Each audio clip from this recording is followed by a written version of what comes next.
Hello, I'm Nat McIntyre. I'm a professor of acting here at Lipscomb University and also the director of the production of As You Like It that you're about to watch. I'm so glad that you've chosen to spend your time with us. I wanted to take just a moment of your time before we start to thank some people and to give you some information on this production. First of all, I wanted to let you know that this is a co-production between Lipscomb University and the Nashville Shakespeare Festival.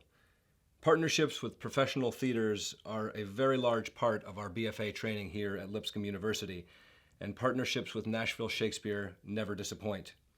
We were very lucky to not only have the resources of this great company, but the considerable talents, grace, and experience of their artistic director, Denice Hicks, on stage with our students. Their partnership also afforded us the opportunity to bring Lipscomb alum Andrew Johnson on as a professional actor, fight choreographer, and mentor. Thank you, Nashville Shakespeare Festival. To say the least, this production was a challenge. Originally, As You Like It was slated for spring of last year, and then a pandemic hit.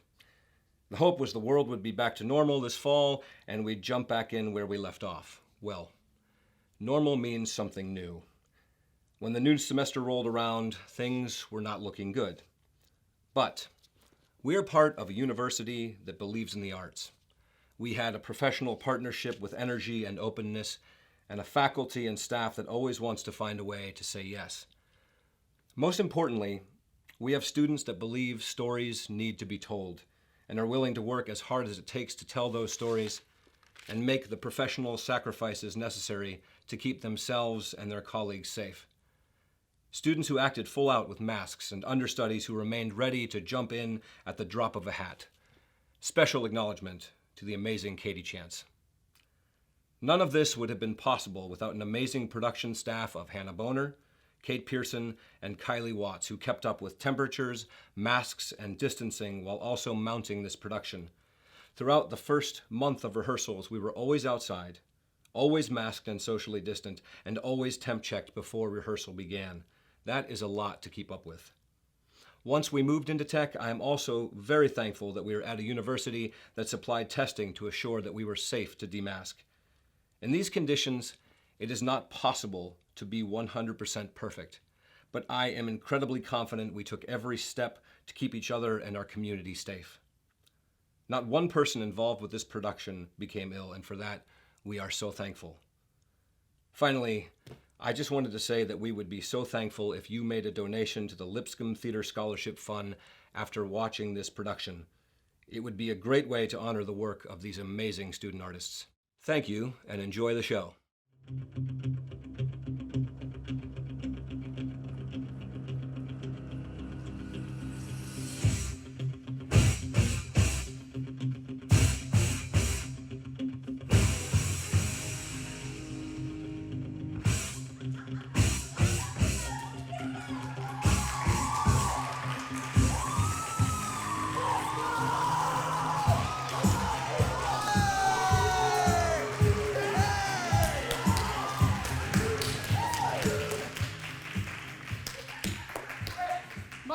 Citizens, I had rather have this tongue cut from my mouth than it should do offense to my dearest sister. Yet, I persuade myself to speak the truth. This is the news of the court. The old Duke, my sister, is banished! And 3 or 4 treasonous followers have put themselves into voluntary exile with her, whose lands and revenues I take into my command. Now, rather than death, I have graciously given them good leave to wander. As for my sister's daughter, Rosalind, her cousin, my daughter Celia so loves her that she would have died to stay behind her. She will stay at the court and will be no less loved than my own daughter. Take heart, citizens. Though those that are betrayed do feel the treason sharply, yet my traitor sister stands in worse case of woe. I now pledge my loyalty to thee, and you to me. May our oaths well kept and prosperous be!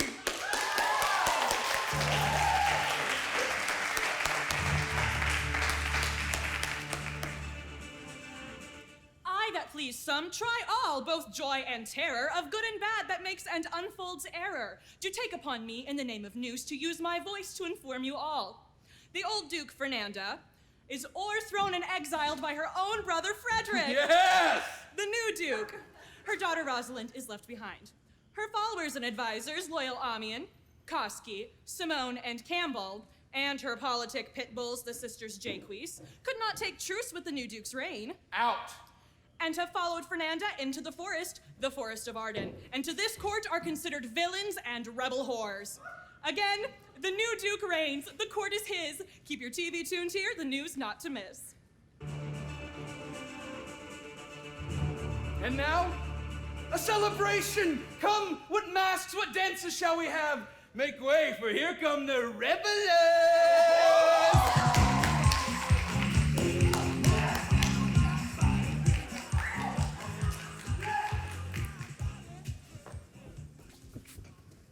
Now, sir, what make you here?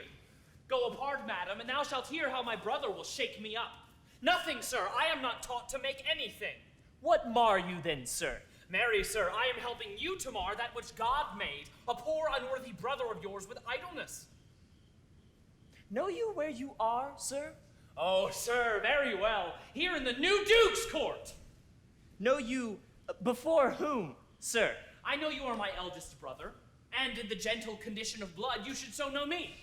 It is true, you my better, in that you were the firstborn. But I have as much of my father in me as you. What, boy? Come, elder brother, you are too young in this. Wilt thou lay hands on me, villain? I am no villain. I am the youngest son of Sir Roland de Boys. He was my father, and he is thrice a villain that says such a father begot villains. Wert thou not my brother, I would not take this hand from thy throat till this other had pulled out thy tongue for saying so. Sweet masters, be patient. For your father's remembrance, be at accord. Oh!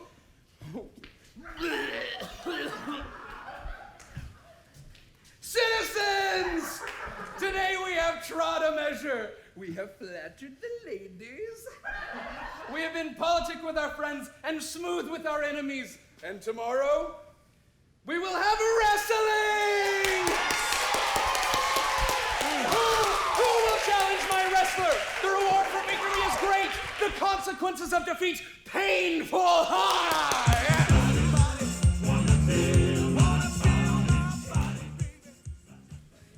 Let me go, I say! You shall first hear me. My father charged you in his will to give me good education. You've trained me like a peasant, obscuring and hiding from me all gentlemanlike qualities. The spirit of my father grows strong in me, and I will no longer endure it. Therefore, give me the small inheritance my father left me. With that, I will go buy my fortunes. And what wilt thou do? Beg when that is spent? Well, sir, get you gone. I will not long be troubled with you. You shall have some part of your will. Now I pray you leave me. I will no further offend you than becomes me for my good. Is it even so? Begin you to grow upon me? I will physic your rankness, but give you no inheritance. Get you with him, you old dog? Is old dog my reward? Most true, I have lost my teeth in your service. God be with my old master. He never would have spoke such a word. Your worship? What is it, Denice? Charles, the Duke's wrestler, and her promoter importune access to you. Call them over.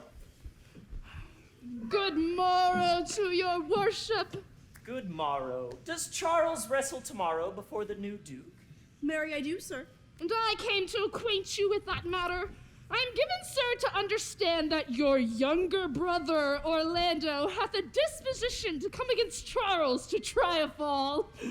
Tomorrow Charles wrestles for her credit, and he that escapes her without some broken limb shall acquit him well. Your brother is but young and tender. And for your love, I would be loath if Charles hurt him, as she must, for her honor, if he come in. I'll tell thee, Charles. My brother is the stubbornest young fellow of France, full of ambition, an envious emulator of every man's good parts, a secret and villainous contriver against me, his natural brother. Therefore, use thy discretion. I'd as lief thou didst break his neck as his finger. I assure thee, and almost with tears I speak, there is not one so young and so villainous this day lay. I speak but brotherly of him, but should I anatomize him to thee as he is? I must blush and weep, and thou must look pale and wanton. I am heartily glad I came hither to you. If he come tomorrow, I'll give him his payment. God keep your worship. Farewell, good Charles. Now will I stir this gamester, for my soul, yet I know not why, hates nothing more than my brother Orlando. This wrestler shall clear all. Nothing remains but that I kindle the boy thither, which I'll now go about. I pray thee, Rosalind, sweet my cause, be merry. Celia, I show more mirth than I am mistress of, and would you yet I were merrier? Unless you could teach me to forget a banished mother, you must not learn me how to remember any extraordinary pleasure. Herein I see thou lovest me not with the full weight that I love thee. If my aunt, thy banished mother, had banished thy uncle, the duke, my father, so thou hadst been still with me, I could have taught my love to take thy mother for mine. So wouldst thou, if the truth of thy love to me were so righteously tempered as mine is to thee? Well, I will forget the condition of my estate to rejoice in yours. You know, my father hath no child but I, nor none is like to have. And truly, when he dies, thou shalt be his heir. For what he hath taken from thy mother perforce, I will render thee again an affection. By mine honor, I will. And when I break that oath, let me turn monster. Therefore, my sweet Rose, my dear Rose, be merry. From henceforth I will, cause and devise sports. Let me see. What think you of falling in love?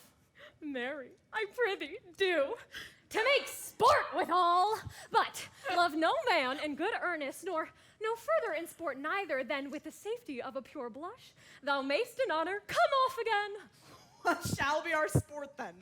Let us sit and mock the good housewife Fortune from her wheel, that her gifts may henceforth be bestowed equally. For those that she makes fair, she scarce makes honest, and those that she makes honest, she makes very ill-favoredly. Nay, now thou goest from Fortune's office to Nature's. Fortune reigns in gifts of the world, not in the lineaments of nature. No, when nature hath made a fair creature, may she not by fortune fall into the fire?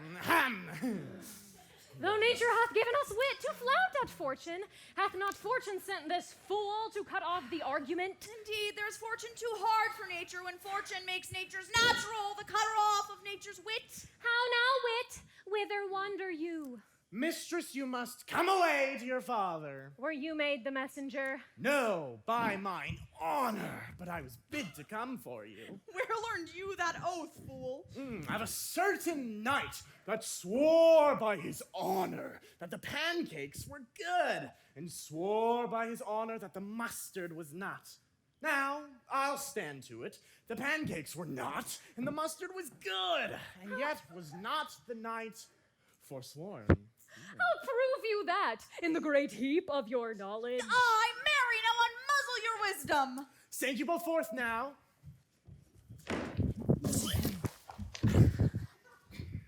Stroke your chins and swear by your beards that I am a knave. By our beards, if we had them, thou art. By my knavery, if I had it, then I were. But if you swear by that is not, you are not forsworn. No more was this knight swearing by his honor, for he never had any, or if he had any, he had sworn it away long before he ever saw those pancakes or that mustard. I prithee, who is't that thou meanest? One that old Frederick, your father, loves. Enough, speak no more of him. My father's love is enough to honor him. You'll be whipped for slander one of these days. The more pity that fools may not speak wisely what wise men do foolishly. By my troth, thou sayest true. Since the little wit that fools have with silence, little foolery that wise men have makes a great show. Here comes Madame Lafaux, And Madame LeBeau. With their mouths full of news. which they will put on us as pigeons feed their young. Bonjour, Madame LeBeau, what's the news? Fair princess, you have lost much good sport. Sport of what color? What color, madam? How shall I answer you? As wit and fortune will. Or as the destinies decree. Well said, that was laid on with a trowel. Nay, if I keep not my rank. Thou losest thy old smell. You amaze me, ladies. We would have told you of good wrestling, which you have lost the sight of. You tell us the manner of the wrestling. We will tell you the beginning, and if it please your ladyships, you may see the end. For the best is yet to do. And here, where you are, they are coming to perform it. Well, the beginning, that is dead and buried. There comes an old man and his 2 sons. 2 proper young men of excellent growth and presence. The eldest of the 2 wrestled with Charles, the beast wrestler, which Charles in a moment threw him and broke 3 of his ribs.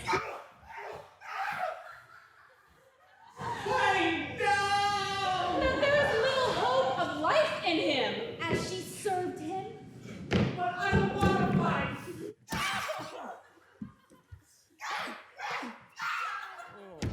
Oh, she served the second. Yonder they lie. Alas! But what is the sport, madam, that the ladies have lost? Why, this that we speak of.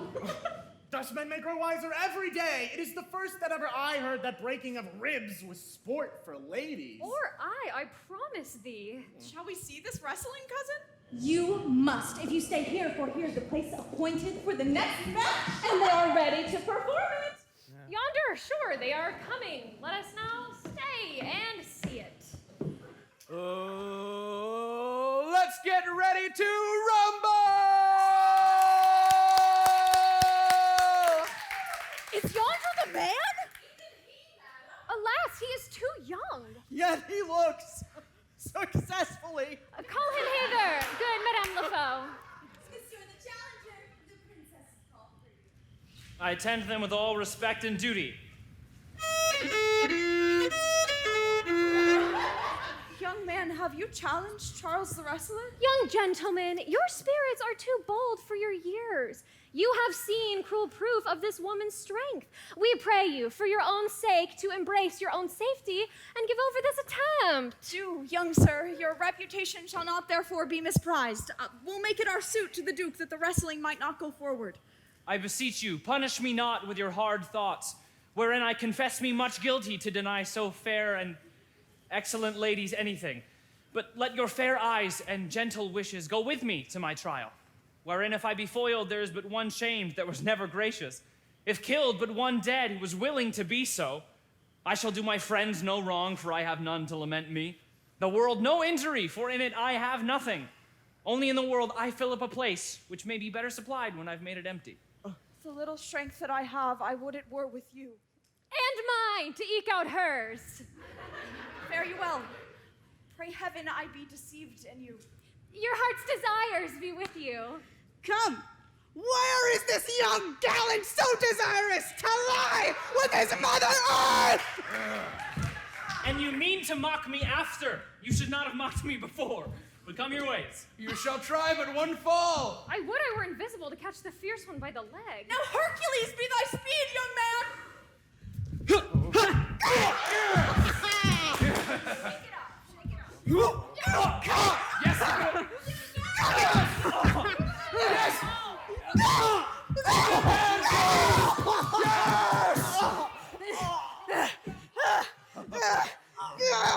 Yes!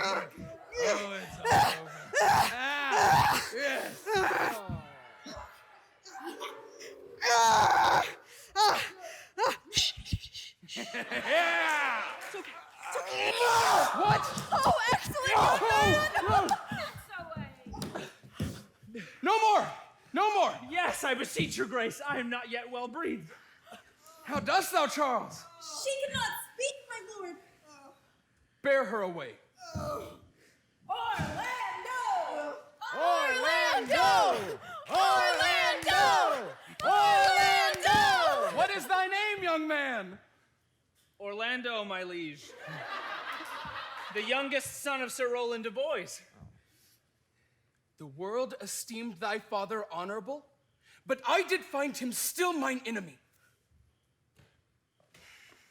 Thou shouldst have better pleased me with this deed, hadst thou descended from another house. Were I my father, cuz, would I do this? I am more proud to be Sir Rowland's son, his youngest son, and would not change that calling, to be adopted heir to Frederick.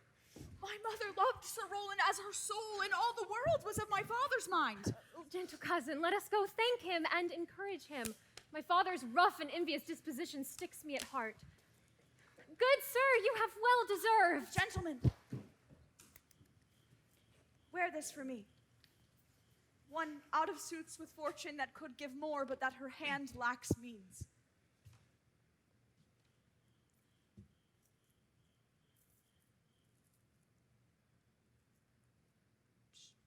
Shall we go, cuz? Aye, fare you well, fair gentlemen. Can I not say I thank you? My better parts are all thrown down, and that which here stands up is but a quintain, a mere lifeless block. He called us back! My pride fell with my fortunes. I'll ask him what he would. Did you call, sir?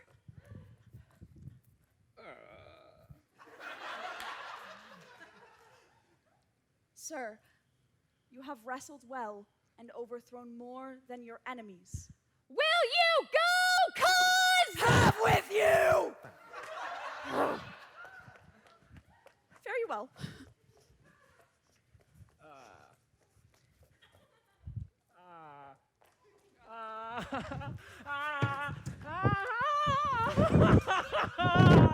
What passion hangs these weights upon my tongue? I cannot speak to her, yet she urged conference. Take it down. Good sir, we do in friendship counsel you to leave this place. Although you have deserved high commendation, true applause, and love, yet such is now the Duke's condition that he misconstrues all that you have done. I thank you, madam, and pray you, tell me this. Which of the two was daughter of the Duke that here was at the wrestling? Neither his daughter if we judge by manners. But yet indeed the lesser is his daughter. The other is daughter to the banished Duke. And here detained by her usurping uncle to keep his daughter company, whose love is dearer than the natural bond of sisters. But I can tell you that as of late, this Duke hath ta'en displeasure against his peevish niece. Grounded upon no other argument other than that the people praise her for her virtues. And pity her for her good father's sake. And here, in the tangle of my life, his malice and folly will suddenly break. Sir, fare you well. Hereafter, in a better world than this, I shall desire more love and knowledge of you. I rest much bounden to you. Fare you well. Thus must I from the smoke unto the smother, from tyrant Duke unto my tyrant brother. But heavenly Rosalind,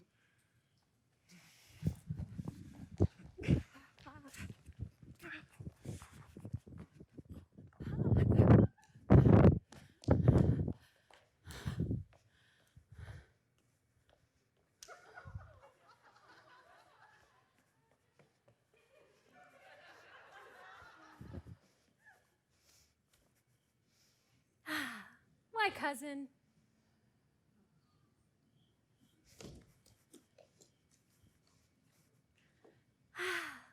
Why, Rosalind? Cupid have mercy, not a word! Not one to throw at a dog. But is all of this because of my father? No. Some of it is for my child's father. Oh, how full of briars is this working day world! Come, wrestle with thy affections. Oh, they take part of a better wrestler than myself! Is it possible?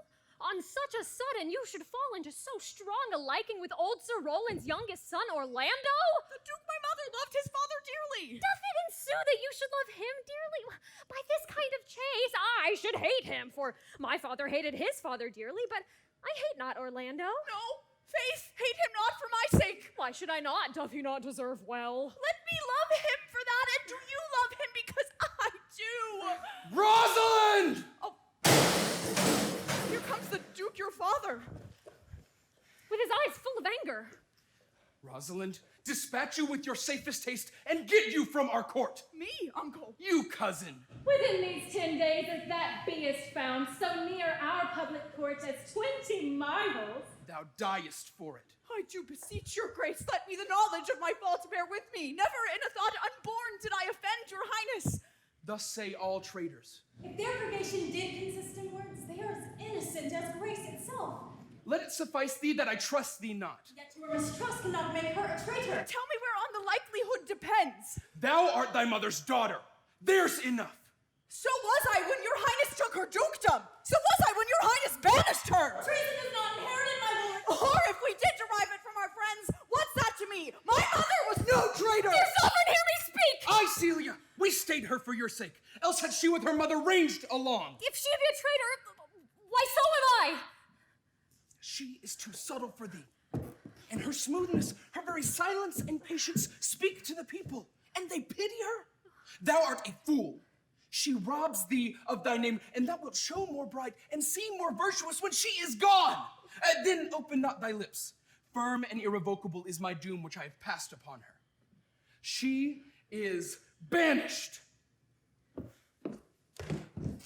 Pronounce that sentence then on me! My liege, I cannot live out of her company. You're a fool. You, cousin, provide yourself. If you outstay the time upon mine honor and in the greatness of my word, you die.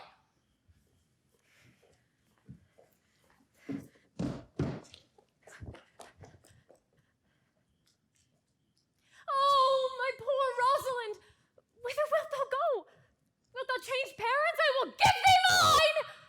I charge thee, be not thou more grieved than I am. I have more cause. Thou hast not. Prithee, be cheerful. Knowst thou not the Duke hath banished me, his daughter? That he hath not. No, hath not. Rosalind lacks then the love which teacheth thee that thou and I am one.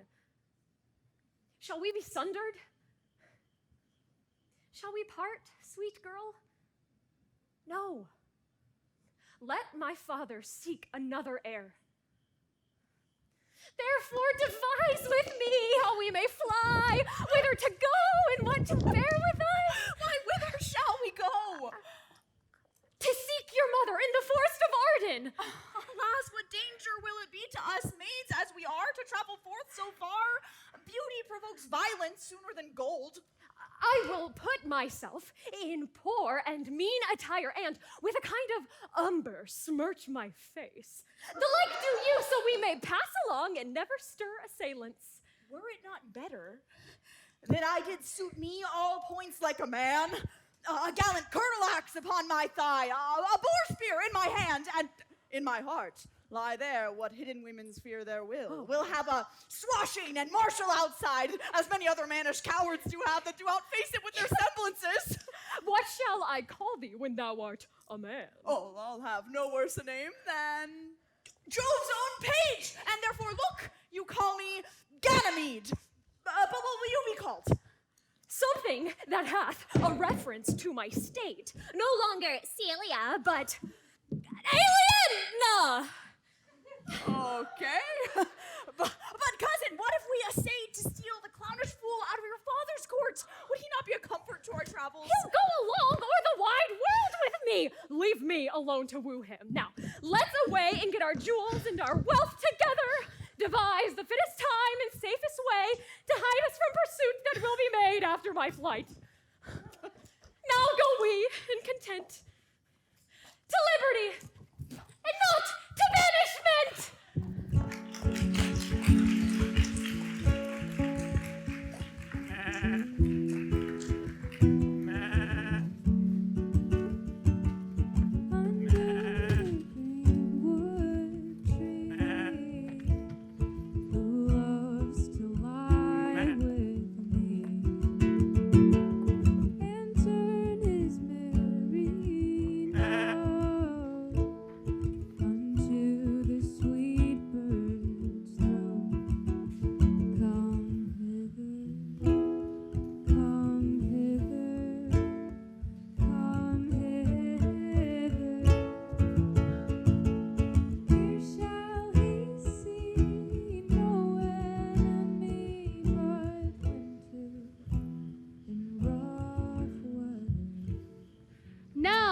my co-mates and family and exile.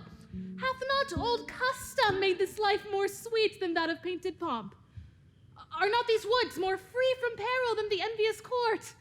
Here, feel we but the penalty of Adam, the season's difference, as the icy fang and churlish chiding of the winter's wind, which, when it bites and blows upon my body, even till I shrink with cold, I smile and say, this is no flattery. These are counselors that feelingly persuade me what I am. Sweet are the uses of adversity, which, like the toad, ugly and venomous, wears yet a precious jewel in his head. And this, our life exempt from public haunt, finds tongues in trees, books in the running brooks, sermons in stone, and good in everything. I would not change it. Happy is your grace that can translate the stubbornness of fortune into so quiet and so sweet a style. Come, shall we go and kill us venison? Yes. And yet,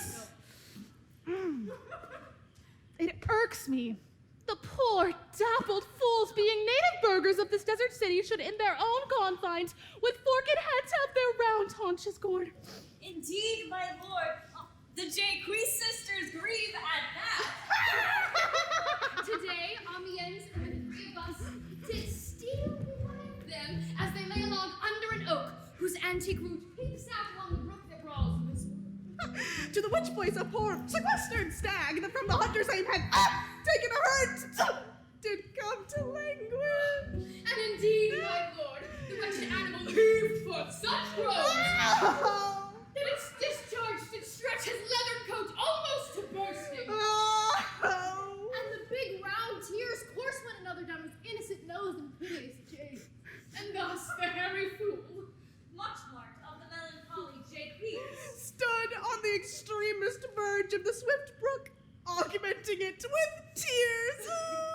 Did the Jacques sisters moralize this sight? oh yes, into 1,000 similes. first for the dear weeping. Poor dear! Thou makest a testament as worldlings do, giving thy son but more to that which had too much. Then for the dear being alone, left and abandoned of his velvet friend. 'Tis right, quoth the other. Thus misery doth part the flanks of company. Anon a careless herd full of the pasture jumps alongside the deer and never stays to greet him. I said the first, sweep on, you fat and greasy citizens! 'Tis just the fashion! Wherefore do you look upon that poor and broken bankrupt there? Thus, most invectively they pierce it through the body of the country, city, court, yea, and of this our life, swearing that we are mere usurpers and tyrants. And what's worse, to fright the animals and to kill them up in their assigned native dwellings. Did you leave them in this contemplation? We did, my lord, weeping and commenting upon the sobbing deer. Show me the place I love to see them in these sullen fits, for then they're full of matter.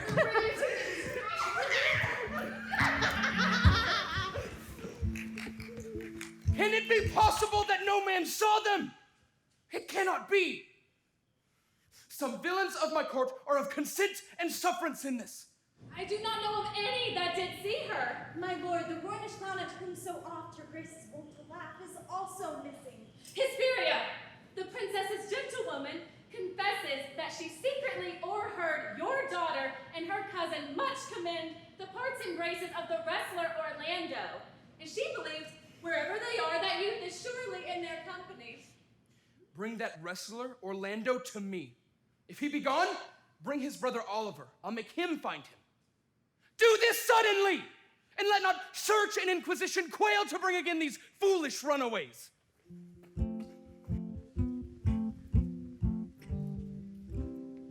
What, my young master? Oh, my gentle master. Oh, my sweet master.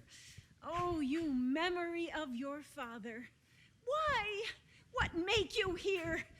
Come not within these doors. Within this roof, the enemy of all your graces lives. your brother.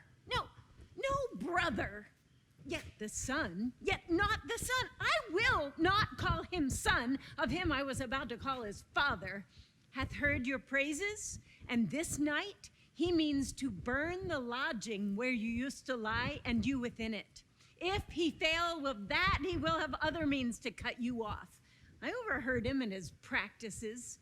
This is no place. This house is but a butchery. Abhor it. Fear it. Do not enter it. Why, whither, madam, wouldst thou have me go? No matter whither, so you come not here. What? Wouldst thou have me go and beg my food? Or with a base and boisterous sword enforce a thievish living on the common road? This I must do, or know not what to do. But this I will not do how I can. I rather will subject me to the malice of a diverted blood and bloody brother. No, but do not so. I have 500 crowns. The thrifty hire I saved under your father, which I did store to be my foster nurse when service should of my old limbs lie lame and unregarded age in corners thrown. Take that, and he that doth the ravens feed, yea, providently caters for the sparrow, be comfort to my age. Here's the gold, and all this I give you. Let me be your servant. Though I look old, yet I am strong and lusty. For in my youth I never did apply hot and rebellious liquors in my blood. Therefore my age is as a lusty winter, frosty but kindly. Let me go with you. I'll do the service of a younger man in all your business and necessity. Oh, good old friend. How well in thee appears the constant service of the antique world, when service sweat for duty, not reward. Thou art not for the fashion of these times. But come thy ways. We'll go along together, and ere we have thy youthful wages spent, we'll light upon some settled low content. Master, go on, and I will follow thee to the last gasp with truth and loyalty. From 17 years till now almost 80, here lived I, but now live here no more. 17 years many their fortunes seek, but at 80 it is too late a week. Yet fortune cannot recompense me better than to die well and not my master's debtor.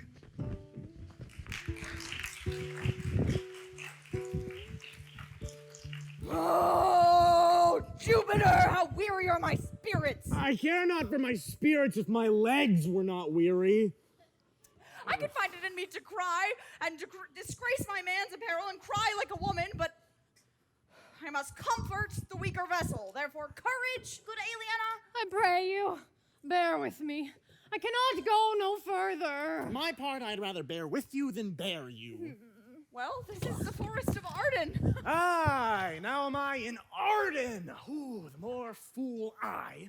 When I was at home, I was at a better place. But travelers must be content. I be so good touchstone. No. Oh, you who comes here, a young man and an old and solemn talk. That is the way to make her scorn you still. Oh, Corin, thou knewest how I do love her. I partly guess, for I have loved ere now. No, Corin, being old thou canst not guess, though in thy youth thou wast as true a lover as ever sighed upon a midnight pillow. But if thy love were ever like to mine, as sure I think did never man love so, how many actions most ridiculous hast thou been drawn to by thy fantasy? Into 1,000 I have forgotten. Oh, thou didst then ne'er love so heartedly. If thou remembers not the slightest folly that love did make thee run into, thou hast not loved. Or if thou hast not sat as I do now, wearing thy herein thy mistress's praise, thou hast not loved. Or if thou hast not broke from company abruptly as my passion now makes me, thou hast not loved. Oh, Phoebe, Phoebe, Phoebe! Alas, poor shepherd, in searching of thy wound I have by hard adventure found mine own. And I mine. Oh, I do now remember. When I was in love, I broke my sword upon a stone, and I bid him take that for coming a night. to Jane smile.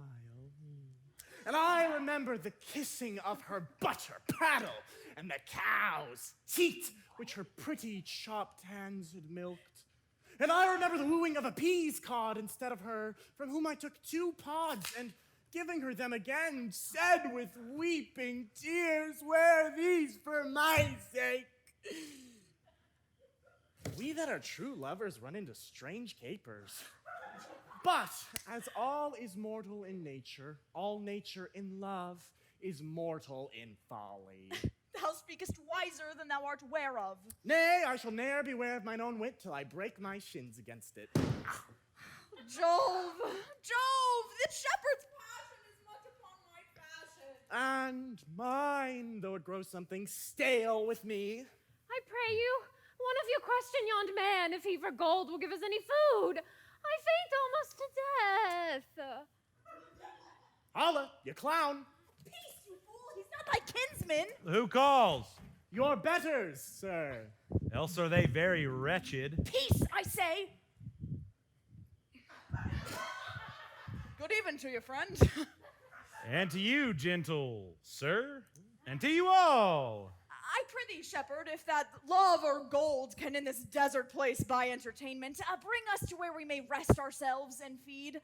Here's a young maid with travel much oppressed and faints for succor.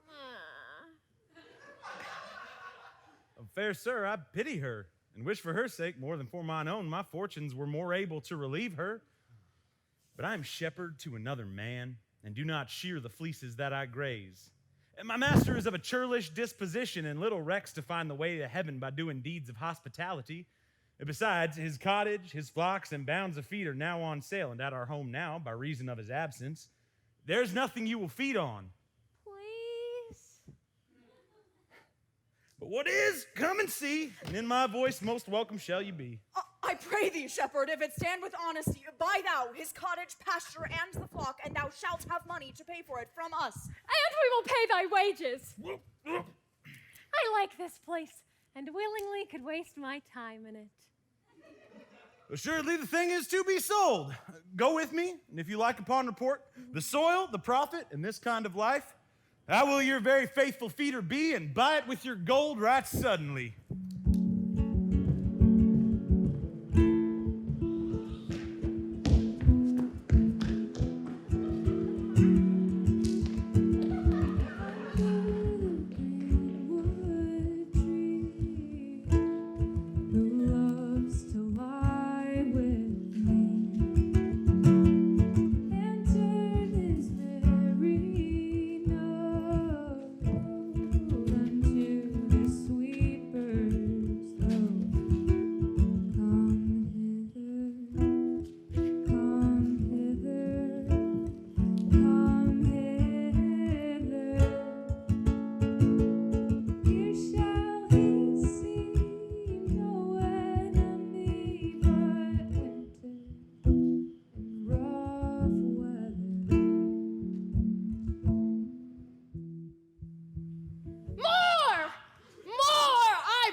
Matters as she, but I give heaven thanks and make no boast of them.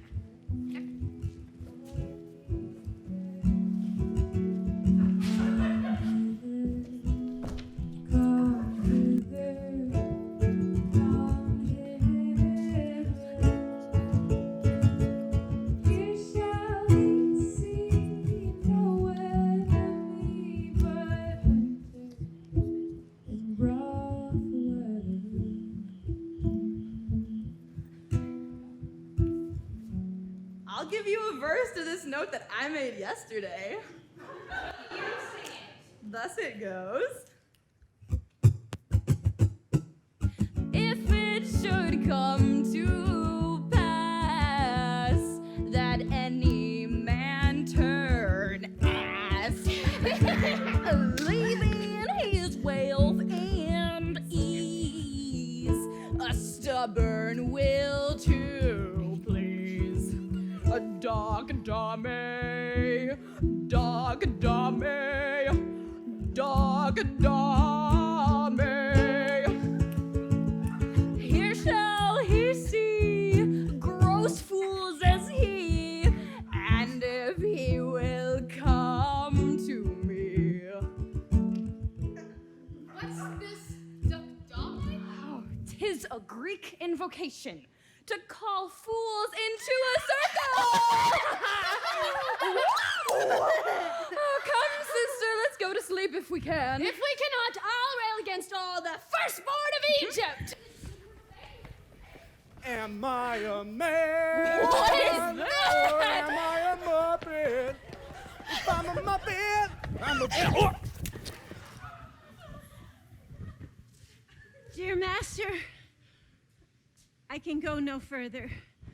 I die for food. Here lie I down and measure out my grave. Oh. Farewell, kind master. Why, how now, madam? No greater heart in thee? Live a little, comfort a little, cheer thyself a little.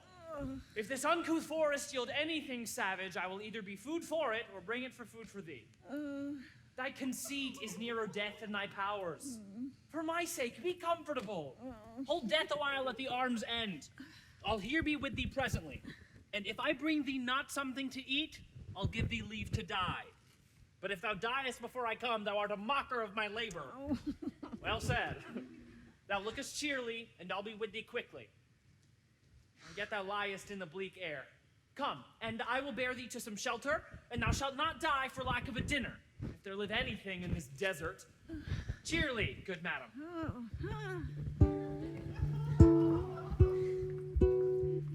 I think they be transformed into a beast, for I can nowhere find them like humans. Good Duke, they are but even now gone hence. Here were they married, hearing of a song. Go, seek them, tell them I would speak with them. They save our labor by their own approach.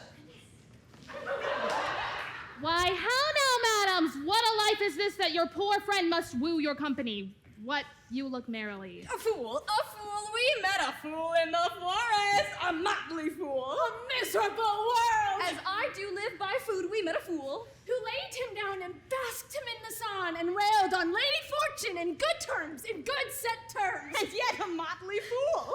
Good moral fool, quoth I. No, sir, quoth he. Call me not fool till heaven have sent me fortune. Then he drew a dial from his poke and looking on it with lackluster eye says very wisely, It is 10 o'clock. Thus we may see, quoth he, how the world wags. 'Tis but an hour ago since it was 9, and after 1 hour more 'twill be 11. And so from hour to hour we ripe, and from hour to hour we rot and rot. And thereby hangs a tale. when I did hear the motley fool thus murmur on the time, my lungs began to crow like tentacleer. That fool should be so deep contemplative. I did last sans intermission an hour by his dial. Oh, noble fool, oh, worthy fool, motley's the only wear. What fool is this? Oh, worthy fool. one that hath been a courtier, and says, if ladies be but young and fair, they have the gift to know it. And in his brain, which is as dry as the remainder biscuit after a voyage, he hath strange places crammed with observation, in which he vents in mangled forms. For so fools have. Forbear and eat no more! Why, I have eaten none yet. Nor shall not till necessity be served. Of what kind should this cock come of? Art thou thus bolden, man, by thy distress, or else a rude despiser of good manners, that in civility thou seemst so empty? You touched my vein at first. I almost die for food, and let me have it. And you were not to be answered answered with reason. I must die! What would you have? Your gentleness shall force more than your force move us to gentleness. For food I must. Let me have it. Sit down and feed, and welcome to our table. Speak you so gently? Pardon me, I pray you, I thought that all things had been savage here. But please, prepare your food a little while. Whilst like a doe, I go to find my fawn and give it food. There is an old poor one, who after me hath many a weary step limped in pure love, till she be first sufficed, oppressed with 2 weak evils, age and hunger. I will not touch a bit. Go, find her out, and we will nothing waste till you return. I thank ye, and be blessed for your good comfort. Thou seest we are not all alone, unhappy. This wide and universal theater presents more woeful pageants than the scene wherein we play in. All the world's a stage. And all the men and women merely players. They have their exits and their entrances. And one man in his time plays many parts, his acts being 7 ages. At first, the infant, mewing and puking in the nurse's arms. And then the whining schoolboy with his satchel. And shining morning face. Creeping like snail unwillingly to school. Then the lover, sighing like a furnace with a woeful ballad, made to his mistress's eyebrow. Then the soldier, full of strange oaths and bearded like the pard, jealous in honor and sudden and quick in quarrel, seeking the bubble reputations even in the cannon's mouths. And then the justice, in fair round belly, with good cape and lined, with eyes severe and beard of formal cut, full of wise saws and modern instances. And so he plays his part. The 6th age shifts into the lean and slippered pantaloon, with a spectacled on nose and pouch on side. His youthful hose well saved a world too wide for his shrunk shank. And his big manly voice, turning again towards childish treble, pipes and whistles in his sound. The last scene of all that ends this strange, eventful history is second childishness and mere oblivion. Sans teeth, sans eyes, sans taste, sans everything. Welcome. Set down your venerable burden and let her feed. I thank you most for her. So had you need, I scarce can speak to thank you for myself. Welcome, Fall 2. I will not trouble you as yet to question you about your fortunes. Give us some music, and good cousin, sing.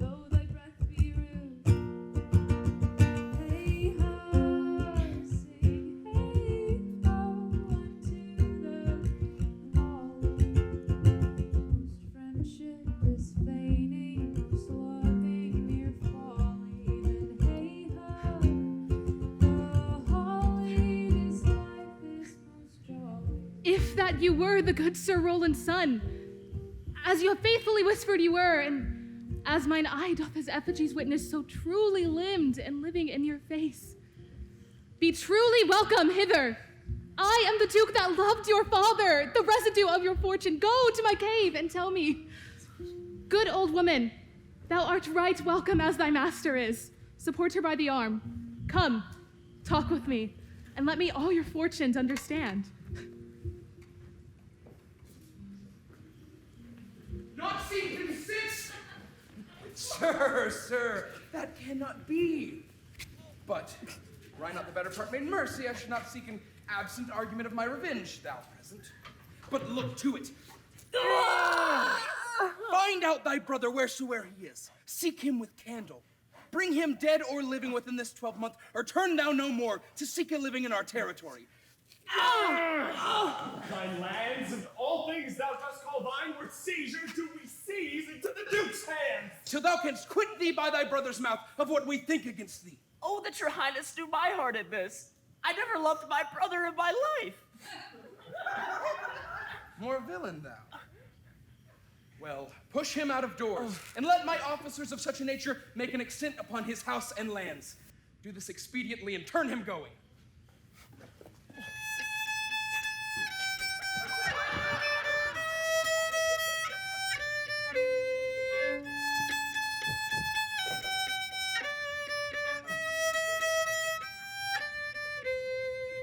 Hang there, my verse, in witness of my love.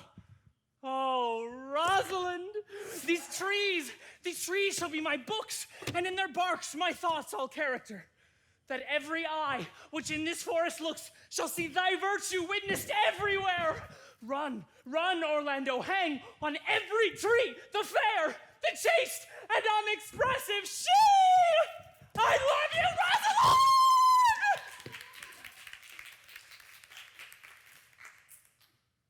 How like you this shepherd's life, Master Touchstone? Truly, shepherd, in respect of itself, it is a good life. But in respect that it is a shepherd's life, it is not.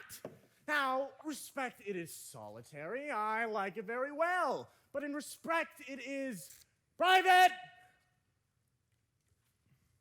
it's a very vile life. Now, in respect it is in the fields, oh, it pleaseth me well. But in respect it is not in the court, it is tedious. Hast thou any philosophy in thee, shepherd? No more, but that I know the more one sickens, the worse at ease he is. He that wants money, means, and content is without three good friends. That the property of rain is to wet and fire to burn. That good pasture makes fat sheep. That a great cause of the night is lack of the sun. And that he that hath learned no wit by nature nor art may complain of good breeding, or comes of a very dull kindred. Such a one is a natural philosopher. Was ever at court, shepherd? No, truly? Then thou art damned. For not being at the court, your reason. If thou never wast at court, thou never sawest good manners. If thou never sawest good manners, then thy manners are wicked, and wickedness is sin, and sin is damnation. Thou art in a parlous state, shepherd. Not a whit, Touchstone. Those that are good manners at the court are as ridiculous in the country as the behavior of the country is most mockable at the court. You told me you salute not at the court, but you kiss your hands. That courtesy would be uncleanly if courtiers were shepherds. Instance, briefly, come. Instance. Why, we are still handling our ewes, and their fells, you know, are greasy. Why do not your courtiers' hands sweat? And is not the grease of a mutton as wholesome as the sweat of a man? Shallow, a better instance, I say, come. Besides, our hands are hard. Your lips will feel them sooner. Shallow again, a more sounder instance, I say, come. And they are often tarred over with the surgery of our sheep. Would you have us kiss tar? The courtiers' hands are perfumed with civet. Most shallow man, thou worm's meat in respect of a good piece of flesh indeed. Learn of the wise and perpend. Civet is of a baser birth than tar, the most uncleanly flux of a cat. Mend the instance, shepherd. You have too courtly a wit for me. I'll rest. Wilt thou rest damned? God help thee, shallow man. God make an incision in thee. Thou art raw. Sir, I am a true laborer. I earn that I eat, get that I wear. Oh, no man hate, envy no man's happiness. Glad of other men's good, content with my harm. And the greatest of my pride is to see my ewes graze and my lambs suck. That's another simple sin in you, to bring the ewes and the rams together and offer to get your living by the copulation of cattle. Here comes young Master Ganymede, my new mistress's brother. Yeah. From east to western ends, no jewel is like Rosalind. Her worth, being mounted on the wind through all the world, bears Rosalind. All the pictures, fairest lined, are but black to Rosalind. Yoink! Ouch, fool! For a taste, if a heart do lack a hind, let him seek out Rosalind. Ooh, winter garments must be lined, so must slender Rosalind. Sweetest nut hath sourest rind, such a nut is Rosalind! Hey. This is the very false gallop of verses. Why do you infect yourself with them? Peace, you dull fool! I found them on a tree! Truly, the tree yields bad fruit. Peace, I say! Oh, here comes my sister reading. Stand aside! Helen's cheek, but not her heart. Cleopatra's majesty, Atalanta's better part. Sad Lucretia's modesty, thus Rosalind of many parts, by heavenly synod was devised, of many faces, eyes, and hearts, to have the touches dearest prized.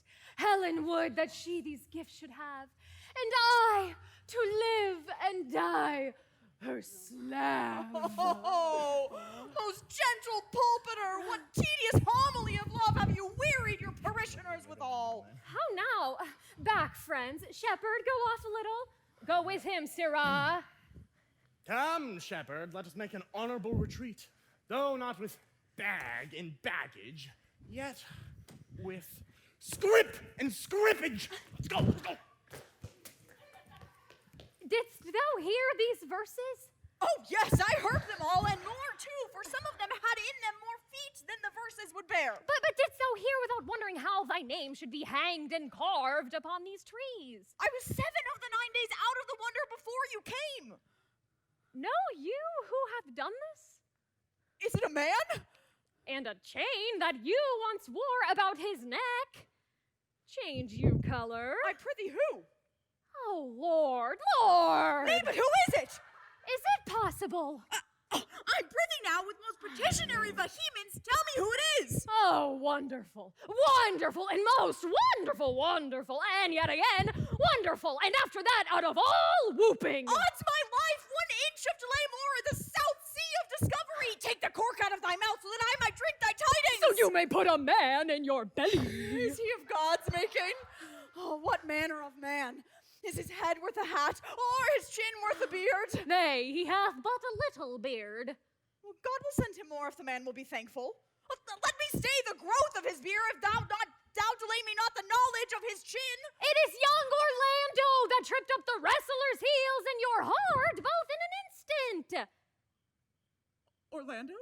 Orlando. Oh, alas the day! What shall I do? I am comparisoned like a man. Oh, what did he when thou sawest him? Oh, what said he? How looked he? Oh, wherein went he? What makes him here? Did he ask for me? How parted he with thee? And when shalt thou see him again? Answer me now in one word. You must borrow me Gargantua's mouth first. It is too big a word for any mouth of this age's size. Doth he know that I am in this forest and in man's apparel? Oh, looks he as freshly as he did the day he wrestled. It is as easy to count atomies as to resolve the propositions of a lover. But take a taste of my finding him and relish it with good observance.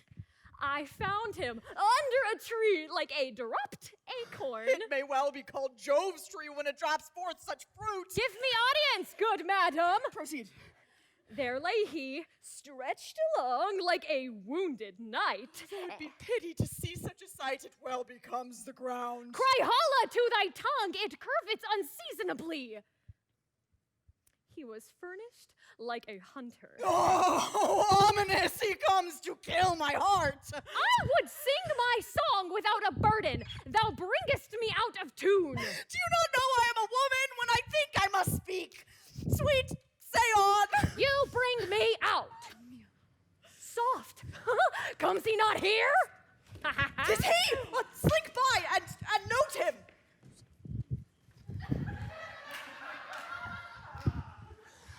I thank you for your company, but good faith, I had as lief have been myself alone. And so had I. But yet, for fashion's sake, I thank you too for your society. God be with you. Let's meet as little as we can. I do desire we may be better strangers. Oh, I pray you, mar no more trees with writing love songs in their barks. I pray you, mar no more of my verses with reading them ill-favoredly. Rosalind's your love's name? Yes, just. I do not like her name. There was no thought of pleasing you when she was christened. You have a nimble wit. Will you sit down with me, and we too will rail against our mistress, the world, and all our misery? I will chide no breather in the world but myself, against whom I know most faults. The worst fault you have is to be in love. 'Tis a fault I would not trade for your best virtue. By my troth, I was seeking for a fool when I found you. He is drowned in the brook. Look but in, and you shall see him. There I shall see mine own vigor. I'll tarry with you no longer. Farewell, good Signor Love. I am glad of your departure. Adieu, good Madame Melancholy. I shall speak to him like a saucy lackey.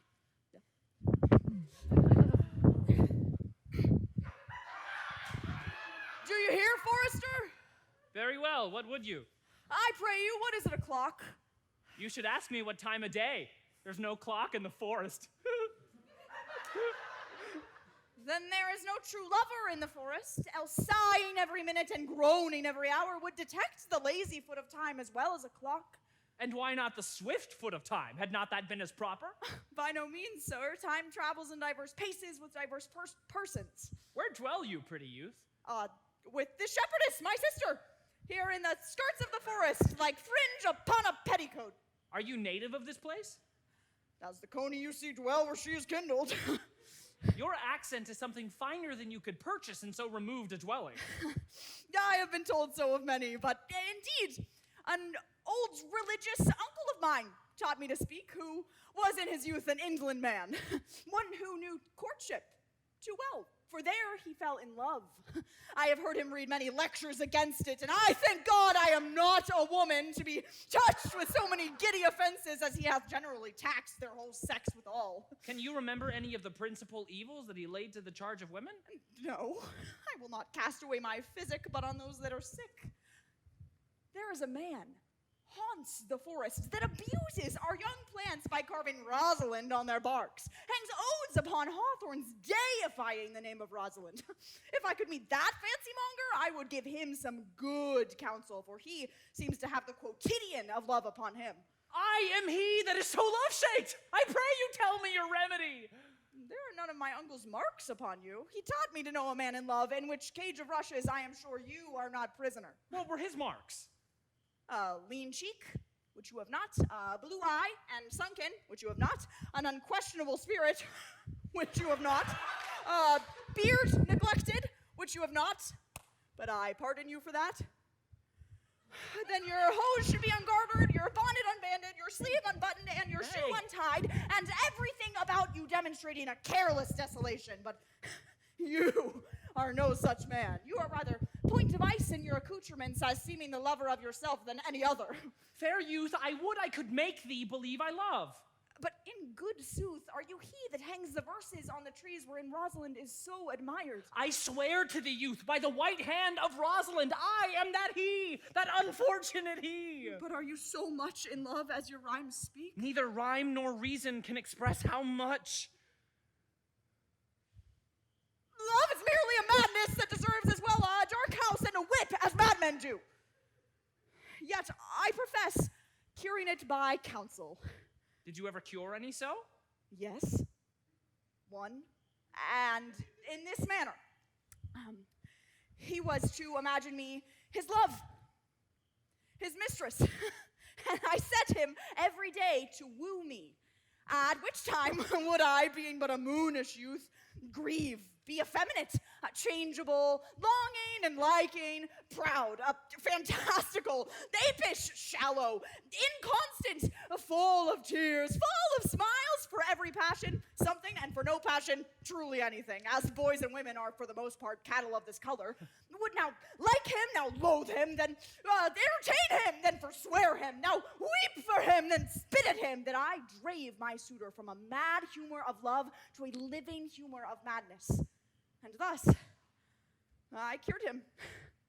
And in this way, will I take upon myself to wash your liver as clean as a sound sheep's heart, that there shall not be one spot of love in it. I cannot be cured, youth. I would cure you, if you would but call me Rosalind, and come every day to my cottage and woo me. Now, by the faith of my love, I will. Walk with me. And by the way, you shall tell me where in the forest you live. Will you go? With all my heart, good youth. Nay, you must call me Rosalind. Come, sister! Will you go?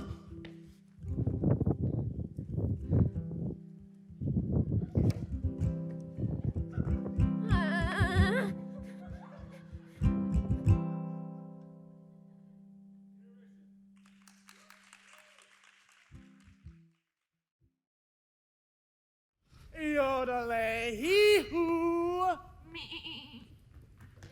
Come apace, good Audrey. I will fetch up your goats, Audrey. And how, Audrey? Am I the man yet? Doth my simple features content you? Your features? Lord warrant us, what features?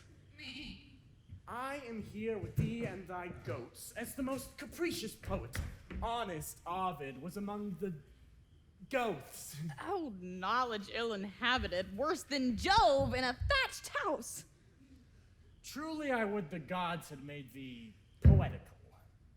I do not know what poetical is. Is it true in word and deed? Is it a good thing? No, truly, for the truest poetry is the most feigning. And lovers are given to poetry, and what they swear in poetry may be said, as lovers they do feign. Do you wish the gods had made me poetical? I do, truly, for thou swearest to me that thou art honest. Now, if thou wert a poet, I might have some hope thou didst feign. Would you not have me honest? No, truly. Unless thou wert hard-favored, for honesty coupled to beauty is to have honey a sauce to sugar. Ah. A material fool.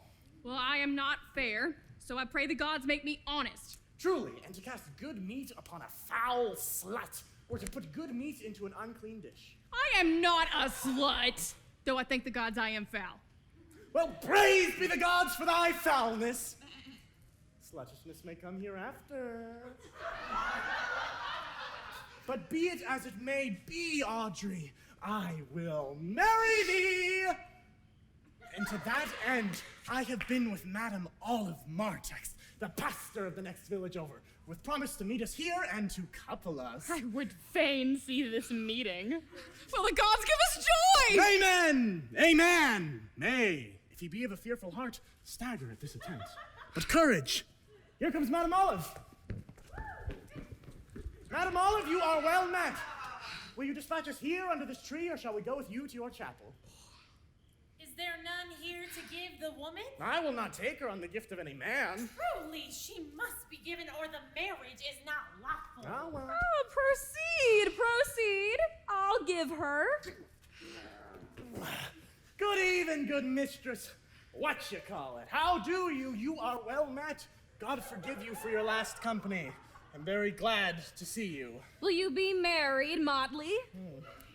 As the ox hath his bow, ma'am, the horse his curb, and the falcon her bells, so man hath his desires.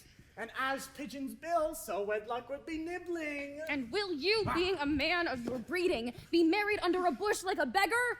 Get you to church and have a good priest that can tell you what marriage is. I am better to be married of her than another, for she's not like to marry me well. And not being well married, it would be a good excuse for me to hereafter leave my wife. Go thou with me and let me counsel thee. Come, sweet Audrey. We must be married or we must live in bawdry. Farewell, Madam Olive. Begone, I say. I will not to wedding with thee. Is no matter. Ne'er a fantastical knave of them all shall flout me out of my calling. Never talk to me, I will weep. Do I prithee but yet have the grace to consider that tears do not become a man? His very hair is of the dissembling color. Something browner than Judas's, Mary. His kisses are Judas's own children. In faith, his hair is of a good color. An excellent color. Your chestnut was ever the only color. And his kissing is as full of sanctity as the touch of holy bread. He hath bought a pair of cast lips of Diana. A winter sisterhood kisses not more religiously. The very ice of chastity is in them. I know that, honey. But why did he swear he would come this morning and comes not? Nay, certainly there is no truth in him. Do you think so? Yes, I think he is not a pick purse nor a horse stealer, but for his verity in love, I think him as concave as a covered goblet or a worm-eaten nut. Not true in love?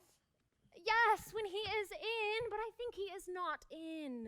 You have heard him swear downright he was! Was this not is? Besides, the oath of a lover is no stronger than the word of a lawyer. He attends here in the forest on the Duke, your mother. Oh, I met the Duke, my mother, yesterday, and had much question with her. She asked me of what parentage I was. I told her of as good as she, so she laughed and let me go. But what talk we of mothers when there is such a man as Orlando? Oh, that's a brave man. He speaks brave words, writes brave verses, swears brave oaths, and breaks them bravely. Hey. Who comes here? Mistress and master, you have oft inquired after the shepherd that complained of love, who you saw walking with me, praising the proud, disdainful shepherdess that was his mistress. Well, and what of him? If you will see a pageant truly played between the pale complexion of true love and the red glow of scorn and proud disdain, stay here a little and you will mark it. The sight of lovers feedeth those in love. I will see the sight. Here they are. Stand and see. Sweet Phoebe, do not scorn me. Do not, Phoebe, say that you love me not, but say not so in bitterness. The common executioner, whose heart the accustomed sight of death makes hard, falls not the axe upon the humble neck, but first begs pardon. Will you sterner be than he that dies and lives by bloody drops? I would not be thy executioner. I fly thee, so I would not injure thee. Thou tell'st me there is murder in mine eye. 'Tis pretty, sure, and very probable that eyes, which are the frailest and softest things who shut their coward gates on atomies, should be called tyrants, butchers, murderers? Now I do frown on thee with all my heart. And if my eyes can wound, now let them kill thee! Now! Counterfeit to swoon!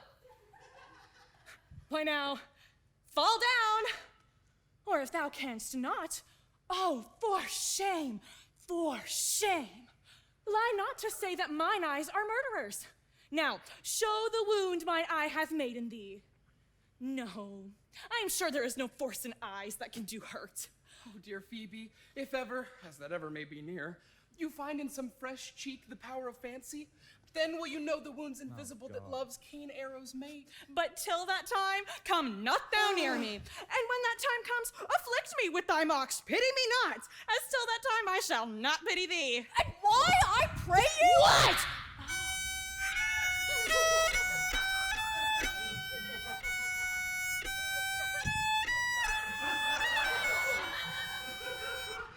Who might be your mother that you insult, exalt, and all at once o'er the wretched? What though you have no beauty, as by my faith I see no more in you than without candle may go dark to bed. Must you be therefore proud and pitiless? Wait, what means this? Why do you look on me? I see no more in you than in the ordinary of nature's sail work. Oh, it's my little life. I think she means to tangle my eyes too. No, faith, proud mistress, hope not after it. 'Tis not your inky brows, your black silk hair, your bugle eyeballs, nor your cheek of cream that can attain my spirits to your worship. You foolish shepherd! Wherefore do you follow her like foggy south puffing with wind and rain?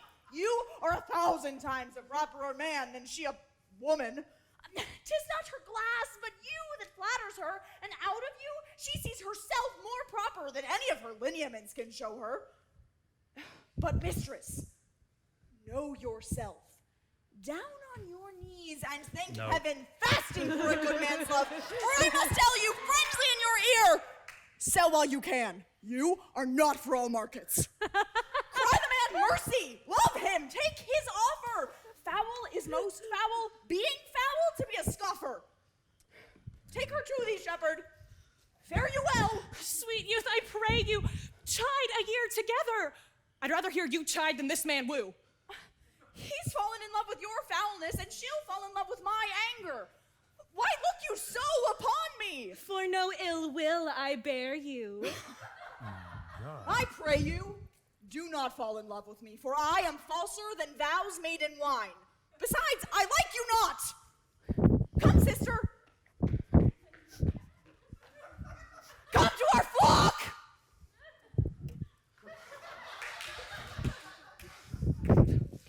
Dear shepherd, now I find thy saw of might. Whoever loved that loved not at first sight? Sweet Phoebe. What sayest thou, Silvius? Silvius, the time was that I hated thee, and yet 'tis not that I bear thee love.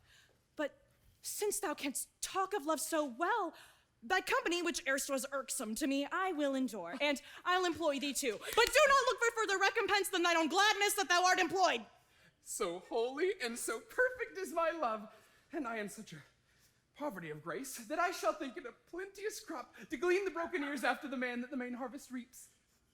Loose now and then a scattered smile, and that I'll live upon. Knowst thou the youth that spoke to me erewhile?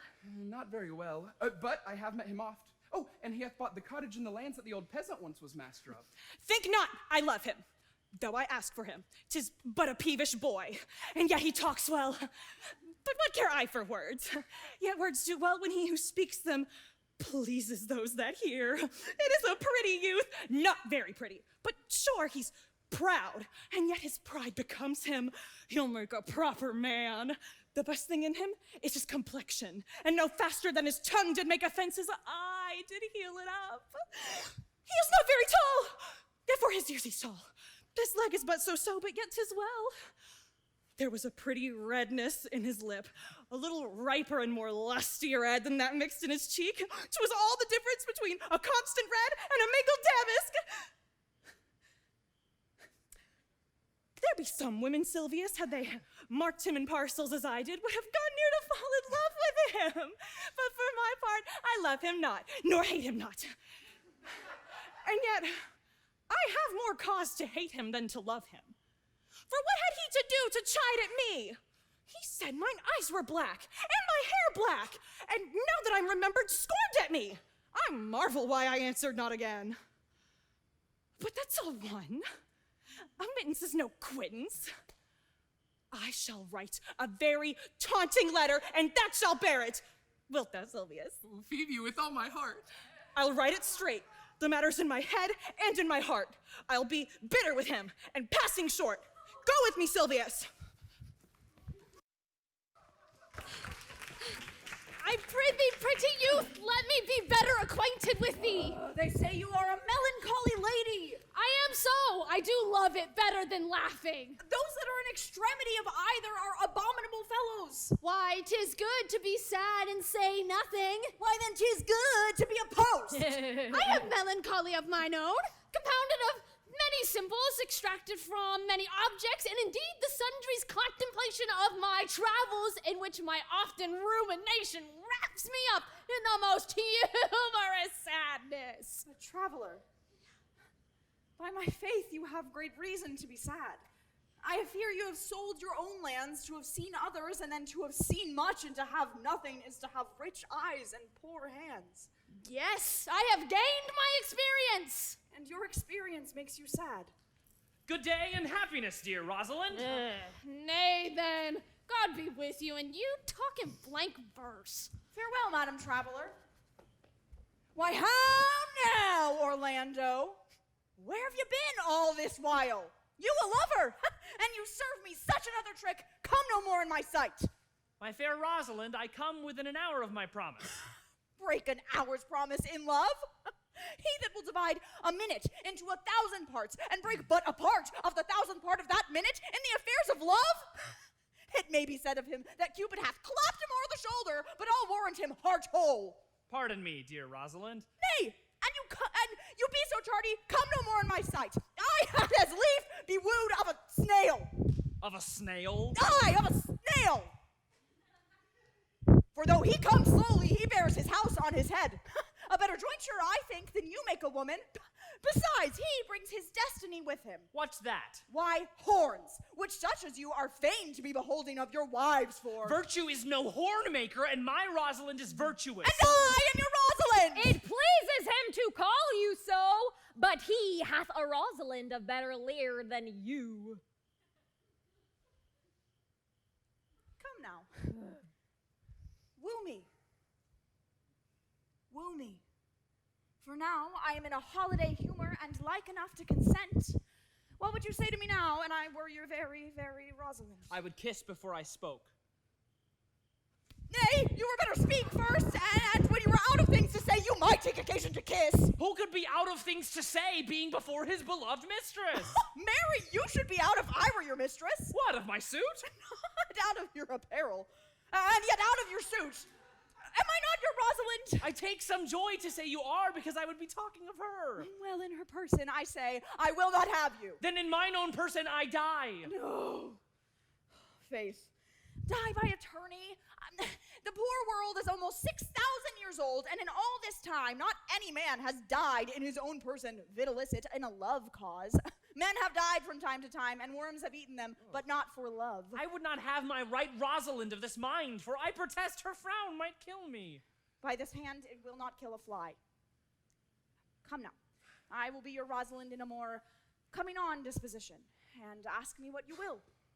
I will grant it. Then love me, Rosalind. Yes. Faith will I. Fridays and Saturdays and all. And wilt thou have me? Aye. And 20 such! What sayest thou? Are you not good? I hope so. Why then can one desire too much of a good thing? Come, sister, you will be the priest and marry us.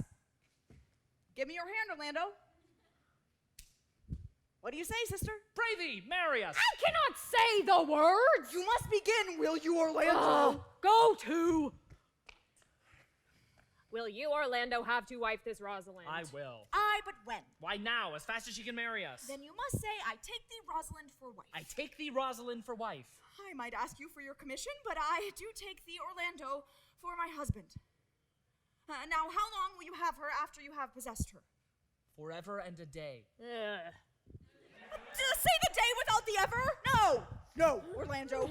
The men are April when they woo, December when they wed. Maids are May when they are maids, but the sky changes when they are wives. I will be more jealous of thee than a Barbary cock pigeon over his head, more clamorous than a parrot against rain, more newfangled than an ape, more giddy in my desires than a monkey. I will weep for nothing, like Diana and the fountain, and I will do that when thou art inclined to be married. I will like a hyena, and that's when thou art inclined to sleep. But will my Rosalind do so? By my life, she will do as I do. But she is wise. Or else she would not have the wit to do this. The wiser, the waywarder. Shut the doors upon a woman's wit, and 'twill out at the casement. Shut that, 'twill out at the keyhole. Stop that, 'twill fly with the smoke out of the chimney. A man who had a wife with such a wit, he might say wit whither wilt. Nay, you might keep that check for it till you met your wife's wit going to your neighbor's bed. And what wit could wit have to excuse that? Mary, to say that she came to seek you there. You will never take her without her answer unless you take her without her tongue. For these 2 hours, Rosalind, I will leave thee. Alas, dear love, I cannot lack thee 2 hours. I must attend the Duke at dinner. By 2 o'clock, I will be with thee again. Go your ways. Go your ways. My friends told me as much, and I thought no less. That flattering tongue of yours won me. 'Tis but one castaway, and so come death. 2 o'clock is your hour. Aye, sweet Rosalind. By my troth, if you break one jot of your promise, or come 1 minute behind your hour, I will think you the most pathetical break promise, and the most hollow lover, and the most unworthy of her you call Rosalind that may be chosen out of the gross band of the unfaithful. Therefore, beware my censure, and keep your promise. With no less religion than if thou wert indeed my Rosalind. So adieu. Well, time is the old justice that examines all such offenders. And let time try. Adieu. You have simply misused our sex in your love prate. We must have your doublet and hose plucked over your head and show the world what the bird hath done to her own nest.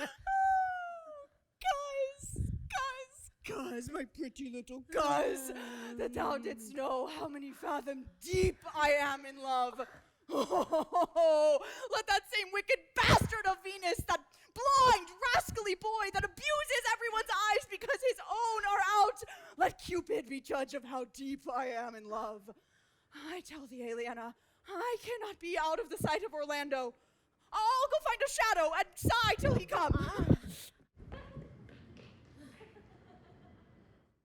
And I'll sleep.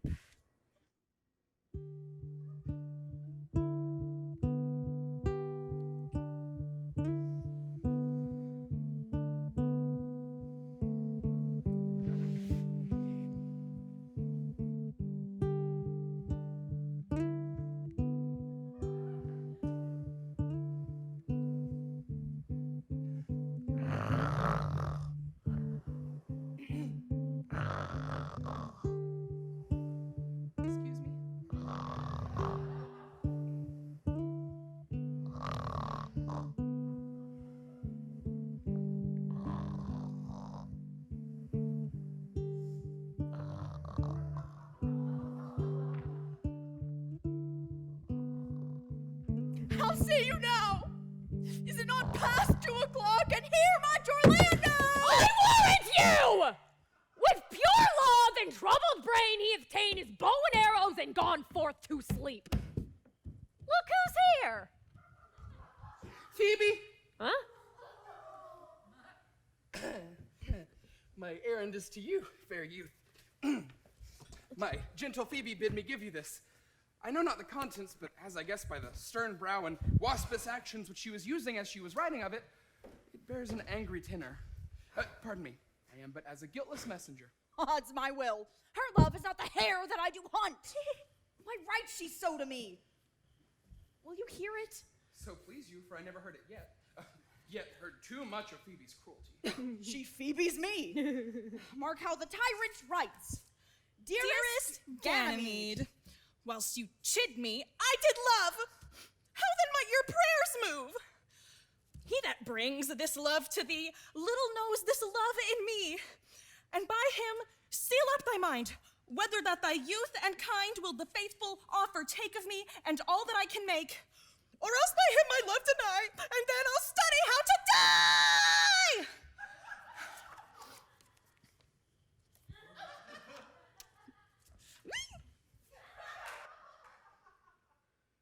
Calls she this chiding? Alas, poor shepherd. Do you pity him? No, he deserves no pity. Wilt thou have such a woman? What? To make thee an instrument and play false strains upon thee? Well, go your ways to her and say this, that if she love me, I charge her to love thee. If she will not, I will never have her unless thou entreat for her. If you be a true lover, hence, and not a word. For here comes more company. Good morrow, fair ones. Pray you, if you know. Where in the pure lows of this forest stands a sheepcote fenced about with olive trees? You found it. If that an eye may profit by a tongue, then I should know you by description. Such garments and such years. The boy is fair, of female favor, and bestows himself like a ripe sister. The woman, low and browner than her brother. Are you not the owner of this house that I did inquire for? It is no boast being asked to say that we are.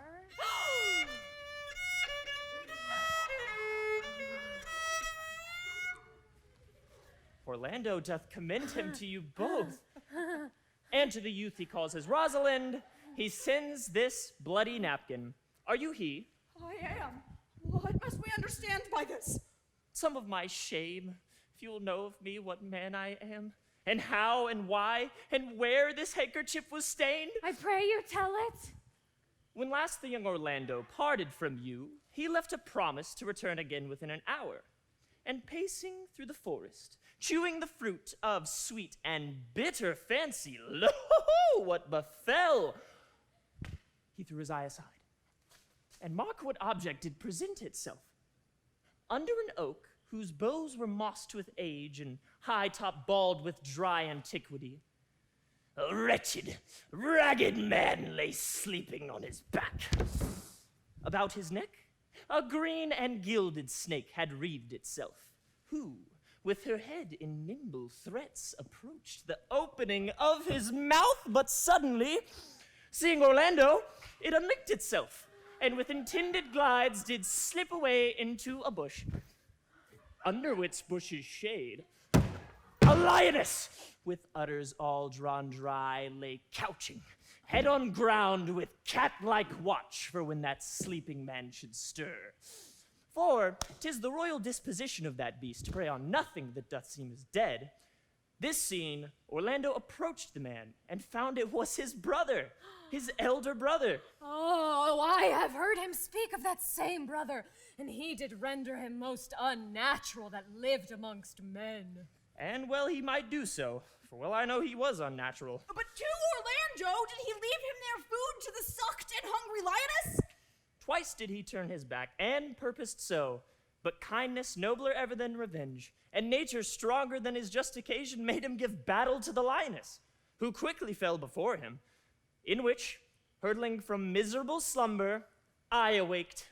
Are you his brother? Was you he rescued? Was you that did so oft contrive to kill him? 'Twas I, but 'tis not I. I do not shame to tell you what I was, since my conversion so sweetly tastes being the thing I am. But for the bloody napkin! By and by, when from first to last betwixt us two, tears our recountenance had most kindly bathed, as how I came into that desert place. In short, he led me to the gentle duke who gave me fresh array and entertainment, committing me unto my brother's love, who led me instantly into his cave. There stripped himself, and here upon his arm the lioness had torn some flesh away, which all this while had bled, and now he fainted, and cried in fainting upon Rosalind. Brief I recovered him, bound up his wounds, and after some small space, being strong at heart, he sent me hither, stranger as I am, to tell this story that you might excuse his broken promise, and to give this napkin, dyed in his blood, to the shepherd youth that he in sport doth call his Rosalind.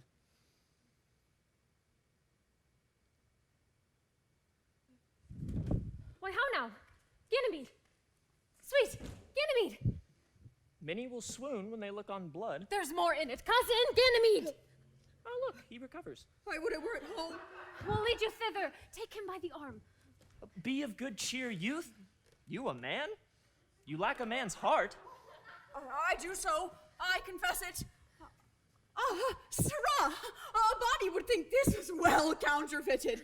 I pray you, tell your brother how well I counterfeited. Hey ho. This was not counterfeit. There's too great testimony in your complexion that it was passion of earnest. Counterfeit, I assure you. Well, take a good heart and counterfeit to be a man. So I do, but in good faith I should have been a woman by right. Come, you look paler and paler.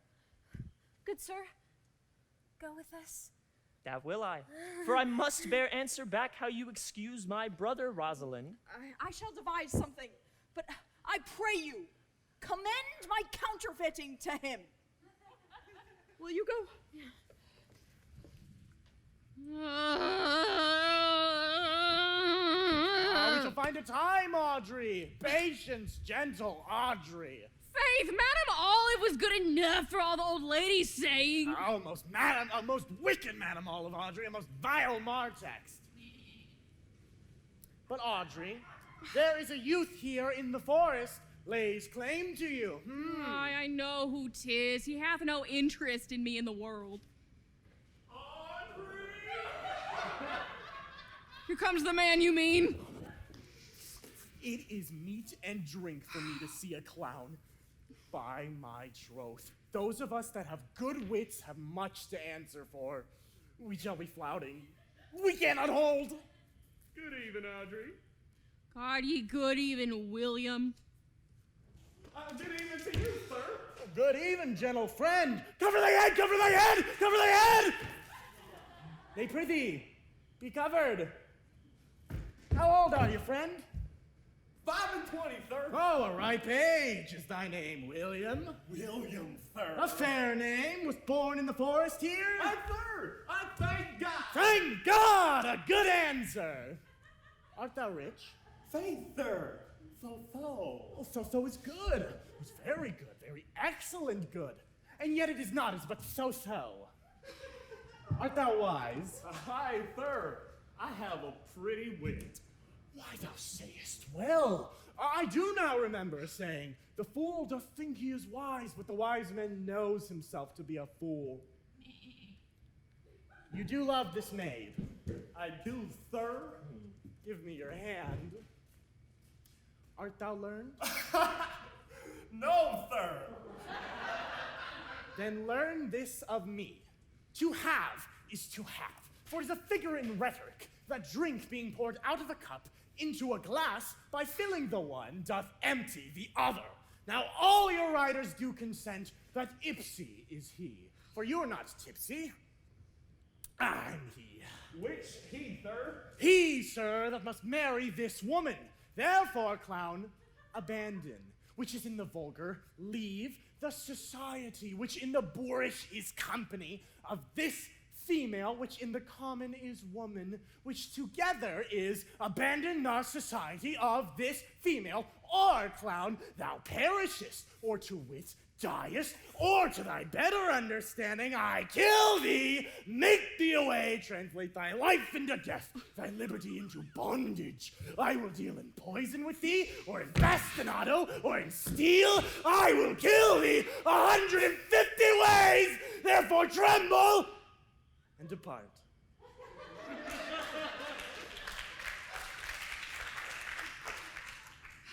Do, good William. God rest you merry, sir.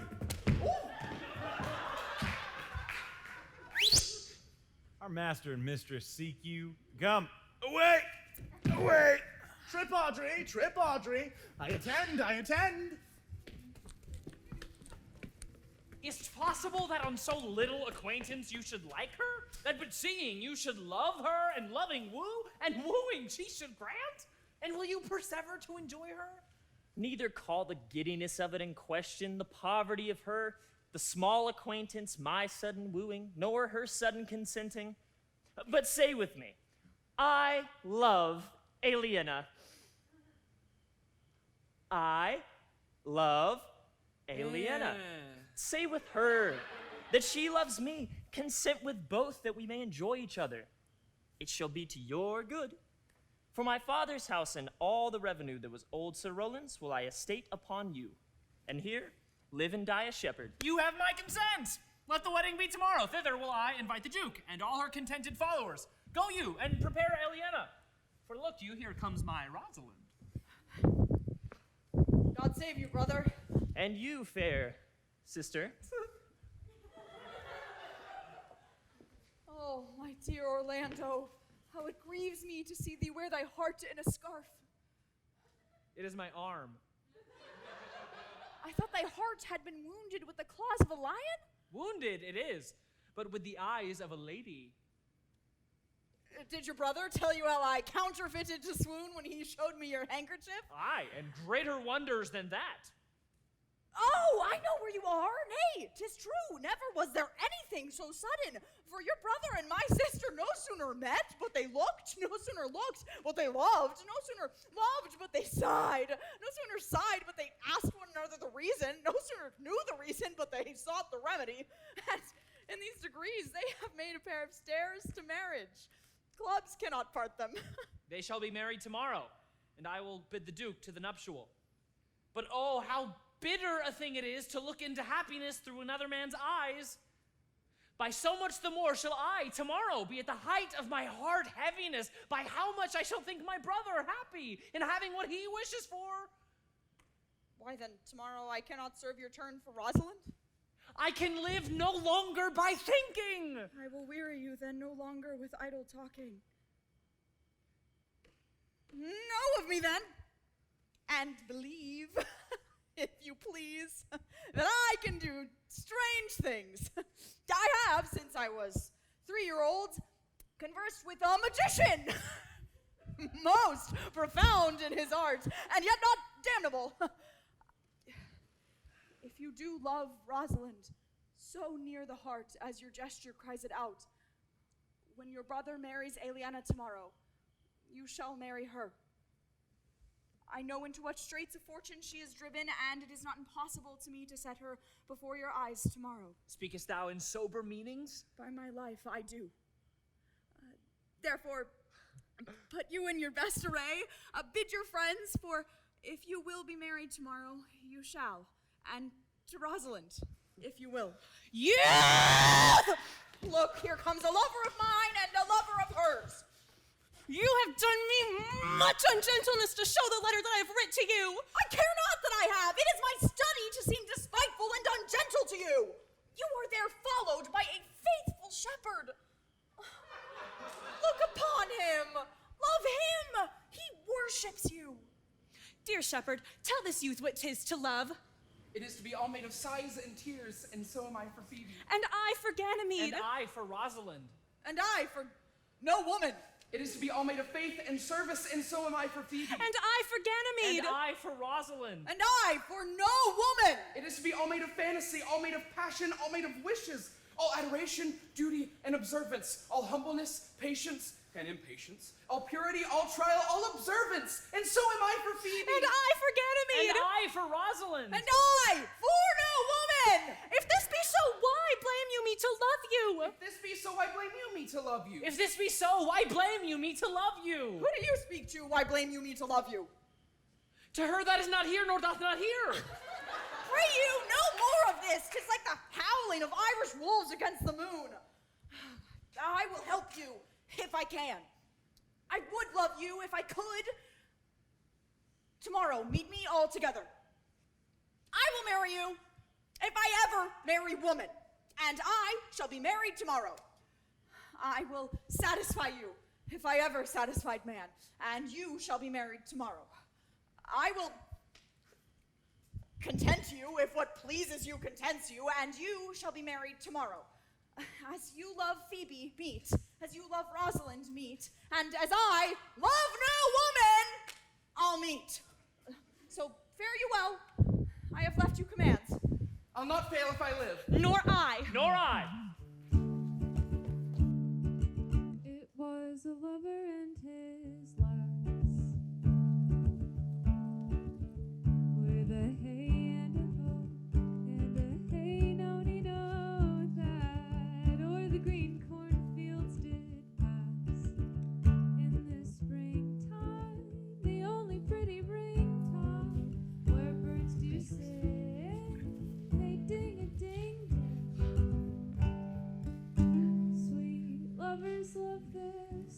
Today is the joyful day, Audrey. Here we shall be married. I do desire it with all my heart, and I hope it is no dishonest desire to be a woman of the world. Well met, honest gentlemen. Oh, by my troth, well met. We are for you. Sit in the middle. Thank you. God be with you, and God mend your voice. Dost thou believe, Orlando, that the boy can do all this that he hath promised? I sometimes do believe, and sometimes do not, as those that fear they hope, and know they fear. Patience, once more, whilst our compact is urged. You say, if I bring in your daughter, you will bestow her on Orlando here. That would I, had I kingdoms to give with her. You say you will have her when I bring her. That would I were I of all kingdoms king. You say you'll marry me if I will. That will I, should I die the hour after. But if you do refuse to marry me, you'll give yourself to this most faithful shepherd. So is the bargain. You say you'll have Phoebe, if she will. Though to have her and death were both one thing. I have promised to make all this matter even. Keep you your word, O Duke, to give your daughter. You yours, Orlando, to receive her daughter. Keep your word, Phoebe, that you'll marry me, or else refusing me to wed this shepherd. Keep your word, Silvius, that you'll marry her if she refuse me. And from hence I go, to make these doubts all even. I do remember in this shepherd boy some lively touches of my daughter's favor. My lord, the first time that I ever saw him, methought he was a brother to your daughter. But, my good lord, this boy is forest-born, and hath been tutored in the rudiments of many desperate studies by his uncle, whom he reports to be a great magician, obscured in the circle of this forest. Salutations and greetings to you all. Here is a pair of very strange beasts, which in all tongues are called fools. Good my lord, bid him welcome. This is the motley-minded gentleman we have so often met in the forest. He hath been a courtier, he swears. If any man doubt that, let him put me to my purgation. I have trod a measure. I have flattered a lady. I have been politic with my friend, smooth with my enemy. I have undone 3 tailors. I have had 4 quarrels and was like to have fought 1. And how is that taken up? Faith, we met and found the quarrel upon the 7th cause. How 7th cause? Good Duke, how like you this fellow? I like him very well. God il't you, ma'am. I desire you of the like. I press in here, ma'am, amongst the rest of the country copulatives, to swear and to forswear, according as marriage binds and blood breaks. A poor virgin, ma'am. An ill-favored thing, ma'am, but mine own. Rich honesty dwells, ma'am, like a miser in a poor house. Your pearl in your foul oyster. By my faith, he is very swift and sententious. According to the fool's bolt, ma'am, and other such dulcet diseases. But for the 7th cause, how did you find the quarrel on the 7th cause? Upon a lie 7 times removed. Bury your body more seeming, Audrey! As thus, ma'am, I did dislike the cut of a certain courtier's beard. If I sent him word, it was not well cut, he would send me word, he cut it to please himself. This is called, the retort, courteous. If again I sent word, it was not well cut, he would send me word, he was in the mind that it was. This is called the quip modest. If again it was not well cut, he would say he disabled my judgment. This is called the reply churlish. If again it was not well cut, he would say I spake not true. This is called the reproof valiant. If again it was not well cut, he would say I lied. This is called the counter-check quarrelsome. And so to the lie circumstantial and the lie direct. And how oft did you say his beard was not well cut? Oh, I durst go no further than the lie circumstantial, nor durst he give me the lie direct. And so we measured swords and parted. Can you nominate, in order now, the degrees of the lie? Oh, ma'am.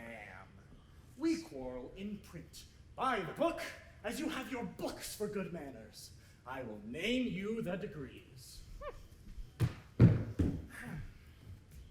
The first, the retort, courteous. The second, the quip, modest. The third, the reply, churlish. The fourth, the reproof, valiant. The fifth, the counter, check, quarrelsome. The sixth, the license, gentle. And the seventh, the lie direct. All these you may avoid with the lie direct. And that you may avoid too, with but an if. I knew of 7 justices who could not take up a quarrel, who, when the parties met by themselves, one of them thought but of an if, as in, if you said so, then I said so. And thus they shook hands and swore brothers. Your if is your only peacemaker, ma'am. Much virtue in if. Is not this a rare fellow, my lord? He's as good as anything, and yet a fool. He uses his folly like a stalking horse, and under the presentation of that, he shoots his wit.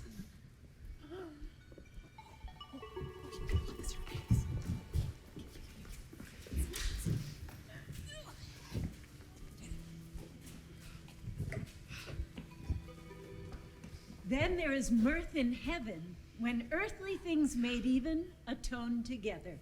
Good Duke, receive thy daughter. Hymen from heaven brought her, yea, brought her hither, that thou mightst join her hand with his, whose heart within his bosom is. To you I give myself. I am your daughter. To you I give myself. I am your Rosalind. If there be truth in sight, you are my daughter. If there be truth in sight, you are my Rosalind. If sight and shape be true, why then, my love, adieu. I'll have no mother if you be not she. I'll have no husband if you be not he. Nor ne'er wed woman if you be not she. Peace, ho, I bar confusion. 'Tis I must make conclusion of these most strange events. Here's 8 that must take hands to join in Hymen's bands, if truth holds true contents.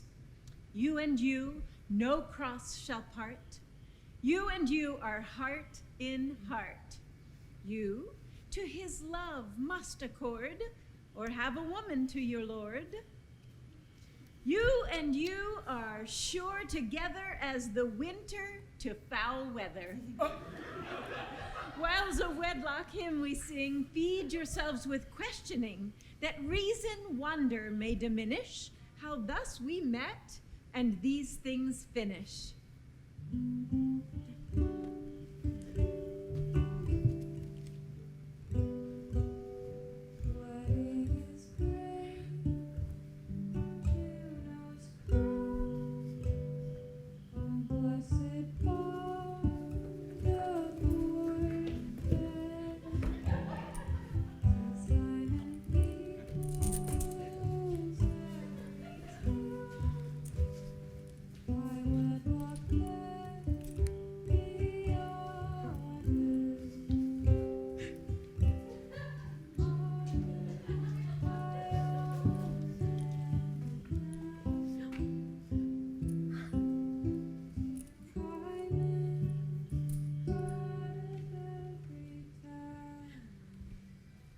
Oh, my dear niece, welcome, thou art to me.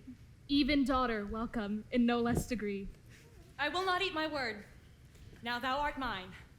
Thy faith my fancy to thee doth combine. Let us have audience for a word or two. We were the servants of Duke Frederick that bring good tidings to this fair assembly. Our former master, your hateful brother, prepared a mighty power purposely to attack you here and put you to the sword. And to the skirts of this wild wood he came. But meeting with an old religious man, and after some question with him, was converted. His crown he gives to you, his banished sister, and all their lands restored to them again that were with her exiled. This to be true, we do engage our lives. Welcome, young ones. Thou offerest fairly to these fair proceedings. But here, before we go, let us do those ends that here were well begun and well begot. And after, every of this happy number that hath endured true days and nights with us shall share the good of our returned favor, according to the measure of their states. Meanwhile, forget this newfound dignity, and fall into rustic revelry. Give us some music, and you, brides and bridegrooms all, with measure heaped in joy to the measure's fall. Madam, by your patience, if we heard you right, the Duke hath put on a religious life and thrown into neglect the pompous court. To him will we. Out of these convertites, there is much matter to be heard and learned. You, to your former honor, I bequeath. Your patience and your virtues well deserves it. You, to a love that your true faith doth merit. You, to your land and love and great allies. You, to a long and well-deserved bed. And you, to wrangling, though thy loving voyage is but for 2 months victualled. So to your pleasures, we are for other than for dancing measures. Stay, sisters, stay. To see no pastime we. What you would have, I'll stay to know at your abandoned cave. Proceed, proceed. We begin these rites as we do trust they'll end, in true delights. Hey! Between the acres of the